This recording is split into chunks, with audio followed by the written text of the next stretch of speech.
Spanning the globe to bring you the constant variety of stuff, the thrill of victory, and the agony of defeat. The human drama of messing around with stuff. This is Casa de McBride Chronicles. Well, everybody, welcome back to the show. We're going to see what Andy has to say in just a minute.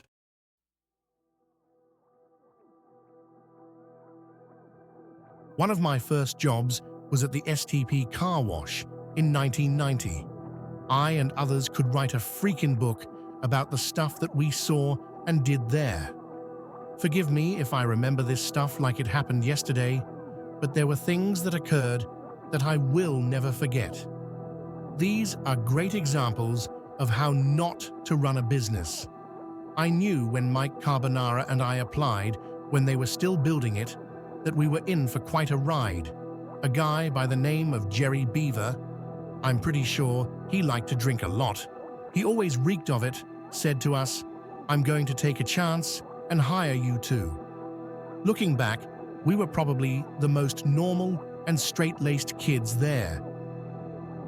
One of the first days, we were getting the place ready to open, and Jerry Beaver brought out a phone and began to scream in it like a madman. Carb and I looked at each other and questioned it, but this was just one of the few signs of things to come. There was a healthy-looking co-worker of ours, and one day we were all picking on him. Remember, this was when bullying someone was okie dokie, and one of the guys told him that he would give him $5 if the kid could do a push-up. The poor kid couldn't even do one. We were just a bunch of teenagers looking up to management. Were most of them shady? Is the Pope Catholic?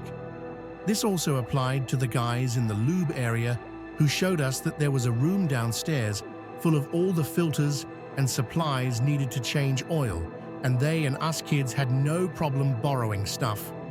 Cripes. I think I had enough oil filters for every oil change I had to do on my older brother and parents' cars for the next 5 years. Thank God for the statute of limitations. A person who will remain anonymous was rebuilding an engine and needed some STP oil treatment.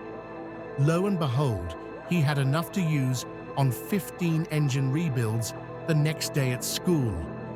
Oh, don't even get me started on the car cleaning stuff I had. Let's just say that I always had the best stuff to clean up your car. This was the time that I honed my detailing skills. Speaking of honing, I learned how to drive a manual speed car. I tore up other people's cars while learning the finer points of releasing the clutch. Meetings were a free-for-all. Heck, Boyke and his then-girlfriend would come to a few. They didn't work there, but they showed up anyway, and no one cared. At one he was at, we had a stripper. I think it was Tony's manager birthday, and I'm not sure who got the stripper, but we had our meetings in the main lobby, and she started to strip. Let's remember that the majority of us were teenage boys, so we were all silent and staring at the woman taking her clothes off. I remember her saying, "Y'all are too quiet. I need some noise to strip." So one of us turned on the radio, and then she proceeded to get naked. Ha! She made Tony get on all fours, put a leash on him, and barked like a dog. I will never forget him saying in his deep southern accent, "Bow wow." Boyke and I were reminiscing about it, and he said it was the best meeting ever. I agree with his assessment. It was my first experience having to deal with people from corporate. I think First Brands was headquartered in Connecticut. They owned STP. They thought they knew it all, but were just idiots in suits. Mr. Dalton, a big VP, was a crusty old man who was 99% of the time just bitter. But once in a while, he would lighten up and tell us stories about how a woman's parts taste like chicken. I also learned the motto, "Work smart, not hard," from a guy that I think was a high up and used to work at Ford. Look. At one time, STP did tune-ups and inspections. When they stopped, I asked if I could have the cabinets that held all the stuff, and they said sure. I still have them today, and I even gave my friend 2 of them. STP sponsored the 43 of Richard Petty, and when the show car came to our store, we would spend hours trying to jump-start it and drive it around the parking lot. FYI, we never could. They locked up the battery so we couldn't get to it. Jerks. There was an older guy there, probably in his 40s, that we all hated. More than likely, it was because he made more money in tips than all of us. And one day, he showed up to work all banged up. He said he was in a car wreck, but the real story was that he got super-duper drunk and tried to ride home on his 10-speed bicycle and fell off. It must have been a doozy of a wreck because he got really banged up. Tony, manager, also liked to drink and drive. He showed up at work one day in really bad shape, neck brace and all. He wrecked his car driving home from a bar. There's a shocker. He liked to ask us if we were thirsty and then saying he was too. Then he proceeded to pull out a beer from a cooler that we had on the front line to stay cool on hot-ass summer days. One day he asked John Brown, we called him Jelly Bean, if he really drank like 42 beers. And Jelly Bean responded, "Buy me the beer and I will show you." I think Tony did. Ha! Bruce, manager, was the funniest guy, but was a full-blown coke head. To this day, I still use the line he would use when someone would come up to him and say, "Bruce, I have a question for you." He would say, "Oh, it's about this big," and use his hands to describe his manhood. Mike was an ex-police officer, and he would show us how to subdue and pull a suspect out of a car by their head. I was in a car, and the official assistant showing how it was done, he freaking grabbed me under my cheeks and above my throat and proceeded to pull me out of a car window. It was a joy, let me tell you. Oh, and he was like in his 40s and doing a 20-ish-year-old Amy. I think it was customary to be an older guy and have relations with a younger girl. Speaking of that, Tony, manager, was doing Lynn, and I asked Tony's little boy if he likes fat chicks like his dad does. Ask Joe Walker. He still brings that up when we see each other. Not sure if the job made us evil or we were all ready, but we wrote LYNN on Tony's windshield in Rain X, so it only appeared when it rained. Ha!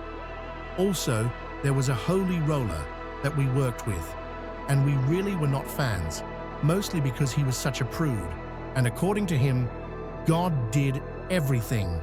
Example, one of us, "Mike, that car's got a flat tire." Mikey, "Oh, it must be because God wanted it to be flat." One of us, "Okay, Jerry Farwell, I guess that effing nail had nothing to do with it." So we would do stuff to mess with him, like parking our cars around his so he couldn't move it. Ha! He would get so fired up and scream at us to move your cars, man. One time after work, we all went to the Redskins versus Jets preseason game down in Columbia, South Carolina, and I fell off Scott Fass's Jeep, which was black, in traffic. Oh, and I might have been a little intoxicated, cripes. I think everyone was. I remember all of us trying to get some from Leanne, an old groupie who worked there. Let's say that I think she lived a very hard life. She would tell us about Van Halen. She hated Michael Anthony's wife, and how crazy David Lee Roth was, and how she had never heard that crazy amount of noises coming from a hotel room ever. $10 says she was the cause of a lot of those noises. We used the super strong vacuums to suck almost all of the change in someone's ashtray. We left just enough so people didn't think we took any. and then we would clean out the vacuum in the evening and collect the change so we had enough to buy some beer and have anyone, managers, the guys in the oil change area, over the age of 21, go and buy us some beer. If I recall, Bruce bought all of our beer for when we went to Myrtle Beach for our senior spring break in '92. Ha! We had to shut off the huge blow dryer at the end of the car wash for all convertibles and old cars that had a vinyl roof. We forgot to turn it off, and it blew a top to shreds, and the lady didn't even notice. She drove off like nothing ever happened. One time, we ran out of car wash soap, and we saw a big barrel full of what we thought was more, but it was freaking wheel cleaner. Ha! I think STP, First Brands, the corporation, had to pay to have a few cars be repainted because we jacked them up. FYI. I am laughing at the same time I type this stuff. There are so many more stories, but I can't think of all of them now.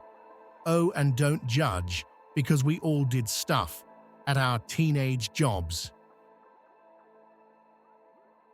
And let this be a PSA for all of you. Do not take your car to a car wash. No matter how busy you think you are, do it yourself. Trust me on this. These events molded me into the person I am today. When I witness something that's out of whack today, I just think back to those days and say to myself, that's nothing out of the ordinary. One time at STP, we insert story here. Will Andy ever stop getting random tools that have less than 1% of ever being used? Will he ever not drink a cup of coffee while he's working on something? Will he ever answer the question, what came first, the chicken or the egg? Will he take an afternoon nap? Tune in for another thrilling episode of the Casa de McBride Chronicles to find out more.